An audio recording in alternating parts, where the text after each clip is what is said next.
Pierre, c'est parti pour le 91e prix de l'Arc de Triomphe. On ne pouvait pas rater le départ quand on a entendu l'ovation du public.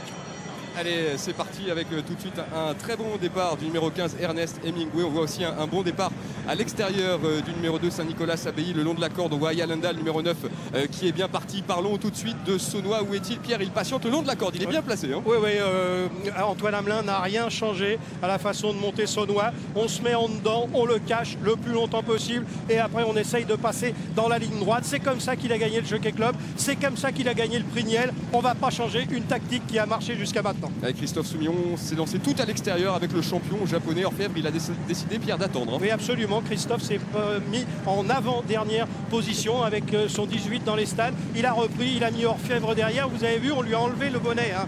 Au moment de rentrer dans les stalles, le cheval court sans bonnet.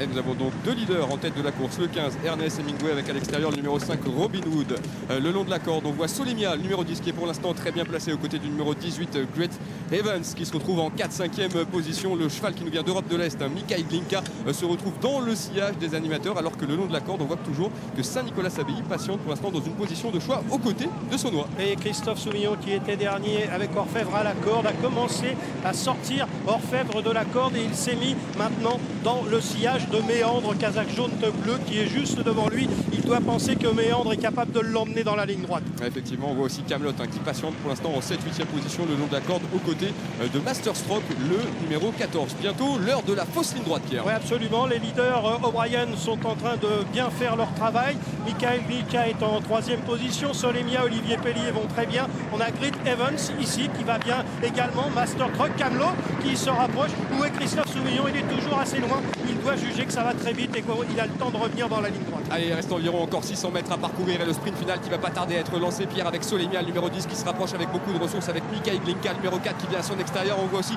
complètement en dehors le numéro 18, Great Evans, qui est maintenant lancé par son partenaire, et Masterstroke aussi, Pierre, qui vient très vite. Et Orfèvre et Christophe Soumillon qui viennent à l'extérieur en roue libre. Mastertruck vient de prendre l'avantage sur les Solemia, elle se défend bien, mais Orfèvre va sans doute donner son arc de triomphe au Japon avec Christophe Soumillon en selle. Orfèvre est en train de faire une véritable démonstration, même s'il a penché à droite au moment de prendre l'avantage. Attention, car Solemia se ressaisit. Attention, Christophe Soumillon, tu vas peut-être être battu, Christophe, car Olivier Pellier, formidable Olivier Pellier avec Solemia qui est venu gagner l'arc devant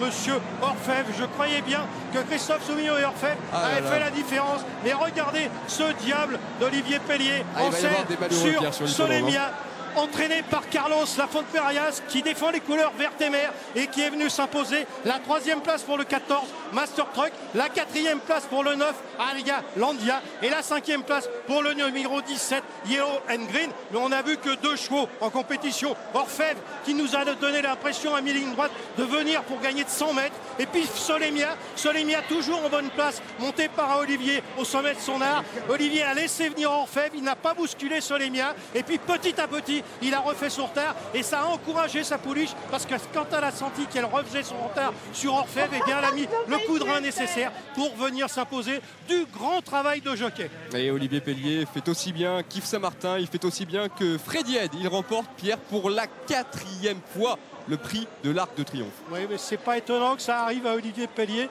parce qu'on a toujours dit que c'était le plus grand des jockeys français actuels.